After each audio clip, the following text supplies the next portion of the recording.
Coach Shulin, program's third year this season has been by far the most difficult opponent-wise, almost more than the first years combined, with 6 of the top 20 dual opponents already in the book. So what can you say about how the schedule has been for you?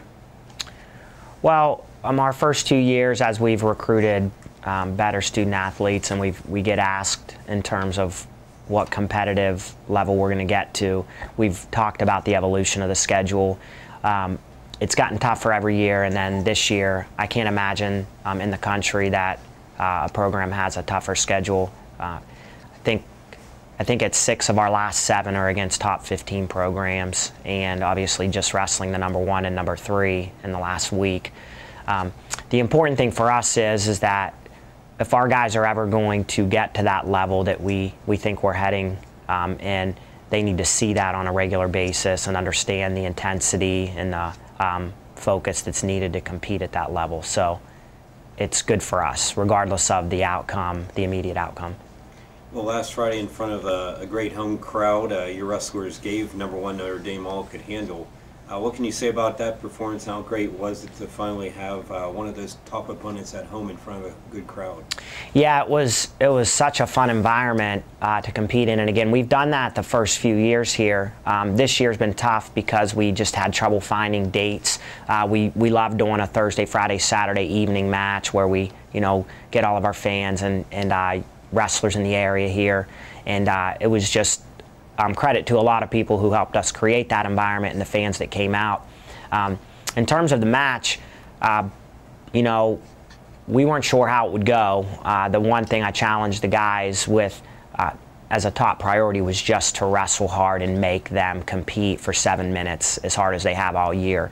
And at the end of that match, and it kind of culminated with Logan Bowman winning a late match just out of pure toughness and tenacity, I think that probably resonated more with people that were there than anything, was that our guys wrestled tough. Keegan Driscoll was down 10 points going into the 3rd period and lost, I think, by 1 or 2 and needed maybe another 20 seconds to make that comeback. Dustin Warner won a match late. Going through the lineup, Dean Meyer wrestled really well. So our guys definitely competed very hard. First time they've ever wrestled the #1 team in the country. So. Well, heading down the stretch, what do you feel you've learned from the difficult second semester of your schedule and from, I know when we talked back at the beginning of the season till now? Right. Yeah, so I always say, like, this 6 weeks leading up to the regionals is so critical for us to compete well at regionals and nationals, because we have to find out where we need to improve. And you do that by wrestling the best teams in the country. And I always tell our guys, you'll get exploited. If you're not prepared and if you're not in a position that you need to be, you're gonna find out quickly with our schedule and the way that it's built right now. And it's built that way. We start the year off with a schedule that allows us to compete for starting spots. It allows guys to get into the season, adjust their weight accordingly, lets us focus on some hard training, and then it transitions into January into preparing us for this stretch run. So we're 2.5 weeks from the regional tournament right now, and I think we're in a good position to finish strong. Well, this week you have a pair of PSAC road matches with Millersville Friday and then over to Greensburg at Seton Hill on Saturday. What will be a key in getting back in the good swing of things as far as getting some W's?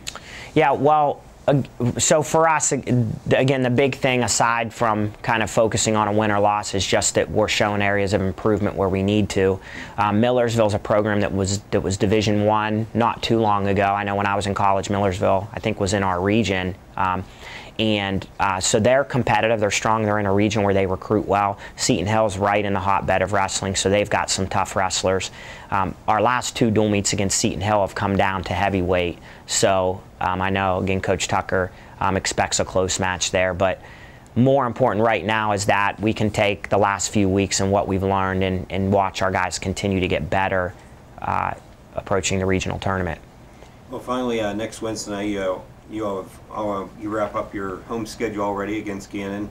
How important will it be for our wrestlers that one more good dual meet before going to the Super Regional 10 days later? Yep, and Gannon won't make that easy there. They've always traditionally been one of the top 5 or 6 in the region. I'm not sure where they are now.